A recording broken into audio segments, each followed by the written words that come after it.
สบายดีทุกคนสบายดีเด้อเนาะบ่ได้เห็นลาน้อยโดนแล้วมันบ่ได้ช่องพอดีลาน้อยช่วงนี้บ่ได้ไปเวียกอยู่บ่คำสิปูนเนี่ยเนาะแล้วก็บ่ได้ถ่ายวิดีโอลงไลน์นะแต่ว่ามื้อนี้ลาน้อยจะมาถ่ายให้เบิ่งว่าแต่ละมื้อลาน้อยมื้อใดบ่ได้ไปเวียกไปกางนะลาน้อยเฮ็ดหยังเด้เนาะมื้อนี้ลาน้อยจะมาขายผักมื้อนี้แต่ว่าอันนี้เก็บมาไว้แล้วเนาะแล้วก็ช่วงนี้แม่นช่วงมะม่วงสุกบางมื้อก็เอามะม่วงสุกเอาผักเอาไข่เนาะไปขายเนาะแล้วมื้อนี้ลาน้อยจะเก็บผักอ้อมเหือนลาน้อยเลยไปขายเพราะว่าเขาไม่ได้มีต้นทุนเนาะที่ไปลงทุนเนาะแต่ว่าผักเขาก็ไอ้สอนปลูกกำลังงามเนาะแล้วเขาก็เก็บผักอ้อมเหือนเลยไปขายเป็นตลาดปลอดสารพิษอยู่ห้อมทางเข้าบ้านลาน้อยเลยห้องนาทุ่มห้องหนึ่งอยู่ไกลของเฮียนปลาไม้ค่ะนะที่ว่า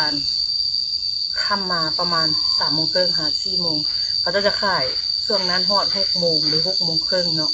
แล้วก็มืดเพราะว่ามีแต่แบบประมาณ10ปลายคนเนาะที่ไปนั่งขายเรียนกันอยู่แคมทางนะที่ว่าพักปลอดสารพิษที่ว่าขายอยู่อ้อมแอมเหือนพักอยู่อ้อมแอมเหือนเขาเอาไปขายสิแล้วเนาะไปเลาะเก็บผักน้ำลาน้อยกันด้วย let's go เดี๋ยวก่อนจีเก็บผักลาน้อยจะถ่ายให้เบิ่งก่อนเนาะลาน้อยจะเอาไปขายก็คือผักคาดเนาะมื้อนี้เนาะคาดนี่ส่วนผักลาน้อยเนาะพูนแล้วก็นี่ผักอันนี้เนาะแล้วก็ผักห่มลาน้อยเอาไปขายกันผักห่มลาน้อยก็ปลูกใส่กระถูกกระถางเลยแหละผักห่มแบบนี้เด้อห่มแบบนี้ที่ลาน้อยจะเอาไปขายเนาะแล้วก็จิตัดแล้วก็เฮ็ดเป็นมัดเนาะส่วนหลายจะขายเป็นมัด10,000นะก็จะเป็นมักทั่วเนาะเดี๋ยวพาส้มส่วนก่อนแล้วค่อยเก็บเนาะต้นมะม่วงก็อยู่สูงตกลงมากระแปกเมื่อต้นมะม่วงก็ได้นะนี่ส่วนผักละน้อยผักบุ้งเนาะผักบุ้งเอาไปขายชุดนึงแล้วผักบุ้งนะละน้อยเอาไปขายชุดนึงแล้วให้หอมก็มันจิยุบแหละหอมป้อมเนาะปลอดสารพิษอะไรนี่แล้วก็มีหอมลาบแล้วมื้อนี้เราจะไปขายก็คือยอดมะอึหรือยอดฟักทองเนาะแล้วก็คุณมะถั่วมะอึละน้อยเนาะเป็นมะอึต้นเนาะผู้ใดเคยเห็นมะอึต้นมะอึต้นมันกำลังมากน้อยบุเห็นมากน้อยเนาะทางนั้นมากใหญ่ละเดี๋ยวพาไปเบิ่งมากใหญ่นะแล้วก็มะถั่วเนาะช่วงแล้วได้ขายมะถั่วลายเนาะมะถั่ว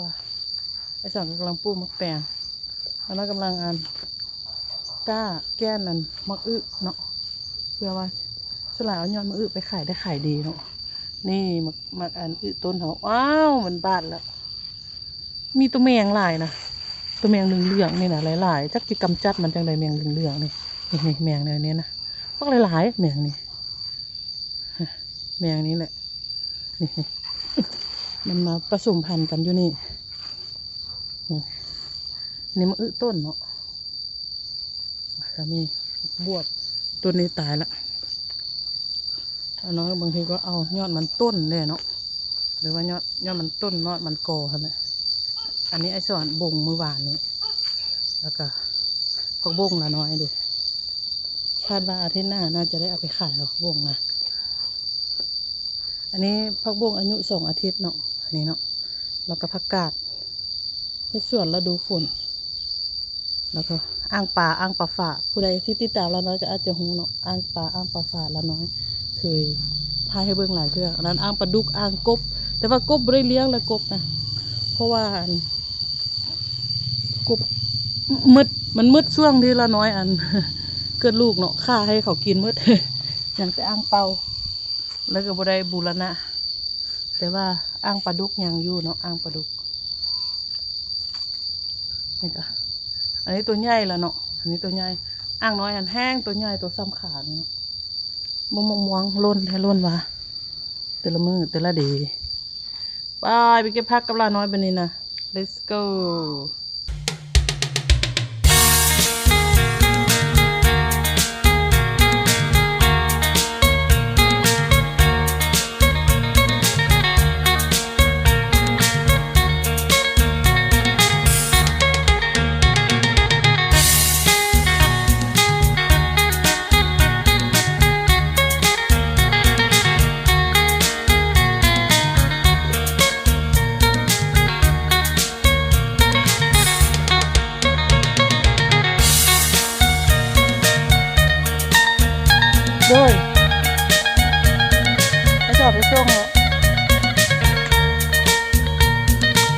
ไปแล้วว่าเพิ่นนึง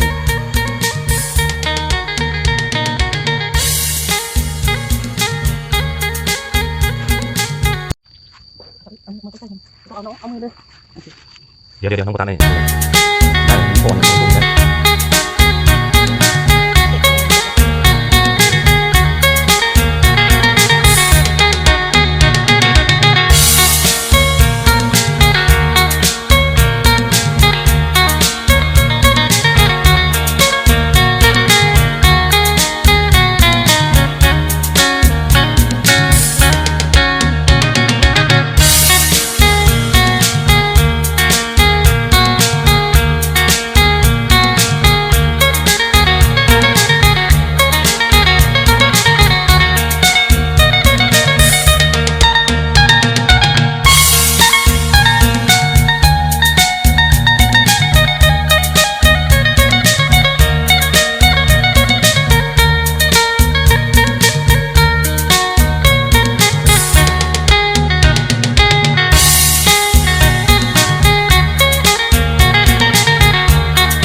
ก็คือเนาะค่าหอมป้อมเนาะยอดบักบัวแล้วก็มีหอมเนาะที่จะมัดใส่อันนี้ผักขาดเด้อผักขาดเนาะแล้วก็ผักตัวนัวแล้วก็มีผักหอมมียอดมะอึมียอดใบส้มพอดีมีผักหอมเนาะเราก็จะมาเฮ็ดมัด10,000แบบนี้นะ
ม่วงว่ะ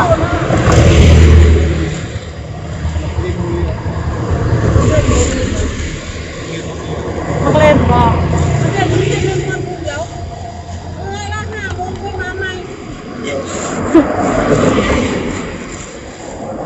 มันจะกินมาเป็นนะ อันนี้ไว้อันนี้ช่วยมะม่วงหมดทุกที่ทาง เข้าใหม่ปลามันหรอก ที่ทางยังอย่างหอมบ่ห้าทางมีแล้ว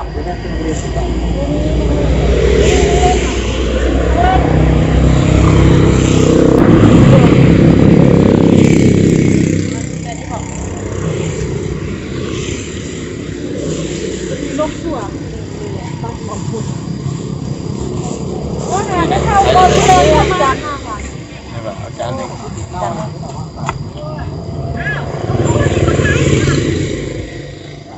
เติมเดียวเลย บอก เนาะ ไปว่าเลยมันพูดว่ามันเมามันคิ้วคู่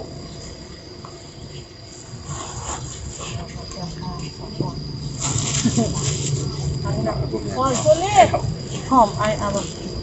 หอมประมาณ แมว ห้า ถู ค่ะ กก้นถูกปากเลยนะ พวกนี้นะแต่นี่บอก